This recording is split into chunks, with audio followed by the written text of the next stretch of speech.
And welcome back, everybody, here to the ASRC. We're joined here by West Liberty University women's head basketball coach Kyle Cooper, along with student athletes Jenna Ricardo and Bailey Smith, following the Hilltoppers game against Fairmont State. Coach Cooper, if you would just give us your thoughts following today's contest. Yeah, I mean, I think you have to start by, giving respect and showing that that's a good basketball team. I mean, they're a really good basketball team. There's a reason that they were picked preseason one in our league. There's a reason that at one point I think they were top 5 or 6 in the country. And they weathered their early storm of figuring it out, down a couple bodies that were really valuable to them last year, and they've grown through it.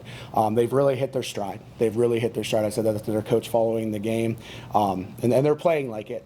That said, circling back to us, because that's the important thing, the message I delivered to our group and the message that I want everybody to understand is when we are competing and executing, making even the best team in our league have to earn things. I know when you look at that score, that doesn't seem to make a lot of sense, but we got a ton of stops when execution met competition.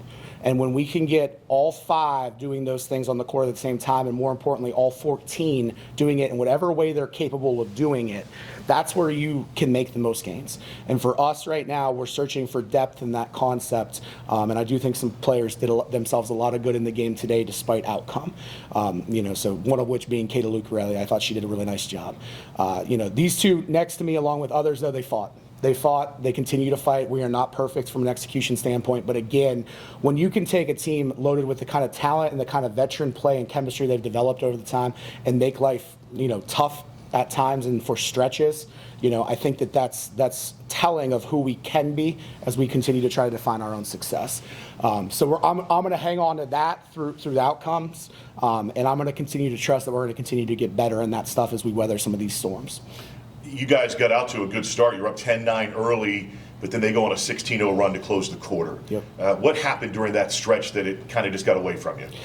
I think it's a stacking of issues. I think it starts with a couple easy ones for them. So, you talk about, are they earning things or not earning things? So when you look at Leslie Huffman and Alyssa D'Angelo, they're going to go get theirs. There's no doubt about it. And Gibbs is right there with that group. But the reality of it is that was a stretch where all of a sudden it's not they're having to go through somebody or over the top of somebody or reverse the basketball through their dribble drive and stuff multiple times like they were when it was 10-9. And now all of a sudden it's boom, quick score, boom, transition, boom, pick 6. That's where it starts to hurt. I thought we were in some rotations there that just didn't click, unfortunately, and part of that's the compete side that we're working through. But that's the difference. 87 drops real quickly, and when you don't hand a team like that points. Their efficiency was off the charts at 56.7%, and they were 5 of 10 from 3. So adjusted field goal percentage off the charts, something we don't want. We want to win that category, and we did not today. But that's a testament to the easy ones coming because it shifts it so much. Now you take the 25 to 33% they're shooting, and all of a sudden it bounces it that high and doubles it. I think what you're talking about, too, you look at that, they shot 66, almost 67% in that opening quarter. A lot of those were the run-outs, the layups that they were getting on live ball turnovers and things like that. Bench points, too. They outscored you 35-7. Is that just a case they have a deep, deep bench?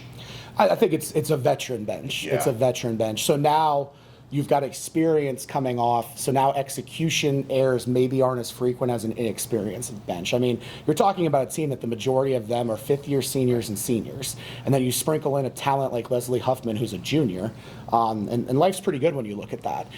We've gone through those stretches as a program, and when we're in those stretches, it's a little bit easier to win possessions, and in turn, your chances of winning games go up. But for us, again, we have enough to be getting things done in a way that we need to get things done, and we got to find a way to do it. Bailey, talk to me about the positives you're going to take out of the game today. I mean, as Coach said, you look at the score, it might be hard to say that, but there were positives that came out of the performance today by the team as a whole. I'd say some positives were definitely that first quarter, making things tough for them. And if we could play like that all season, every game, we would win half the games, But a big positive is definitely that first quarter. If we could just put all 4 quarters together like that, then we would be pretty successful. So it's just grinding out the rest of the game just like that, making things hard for them. I do feel like, though, even when you guys do fall behind, you still fight. You still see fight out there. You still see you guys are going for loose balls. You're playing hard defense. So that's got to be a positive, too, right? The mindset with this team is there, right? You guys know you have to grind and fight every possession, right? Yeah. I mean, we're just trying to compete and get better and make things hard for everybody else that we're going against. So. How about you, Jenna? What are you going to take out of today's game that you're going to point to as a positive for you and for the team as a whole? I actually was going to say that we have a core group right now that is working hard all of the time for the minutes that they're getting, and if that continues to domino through the rest of our players, I think that's going to be super helpful in these longer stretches because obviously our core group's getting a lot of burn right now. So once we get our bench players more involved in that, that's going to help us out and it's going to make us better as a team. And this is a big stretch. You guys are coming off the break now. Now it's going to be, you're playing every 3 days. I mean, so this is going to be a key for you guys to continue to grow your depth, isn't it, as the season goes on? Yep. And I think Coach Cooper and Coach Seth have been on us about competing in practices, and if that continues, I think we will grow in that aspect as well. To step away from this game, Bailey, we haven't had a chance to talk to you since before the break when you hit the 1,000 point mark in your career, 39th player in program history. What's that mean to you? I know you're focused on the team as a whole, but you have to be rather satisfied. Here you are as a junior, right, and you've hit 1,000 points already in your career. That's very impressive. Thank you. Honestly, it wouldn't be possible without the teammates I have. They're making me better every day in practice and in games. They're holding me accountable for everything. So hats off to my teammates for that, and even my coaches. They trust me, and I really appreciate that, and none of this would have been possible without them. Kyle, I know you echo those thoughts. I mean, she's a leader. She's the kind of player. If you had how many of her, I mean, you could go win everything. And what's it mean to have a player like Bailey's ability, not only on the court, but from a mindset too, as a leadership role? Yeah, I think it's she's being rewarded with that mark because of who she is as a player. But then when talent meets system, you start to stack and see really good things. And Bay and I go way back, and I love her to death, and just like I do all of them, I'm proud of her for it because she earned that.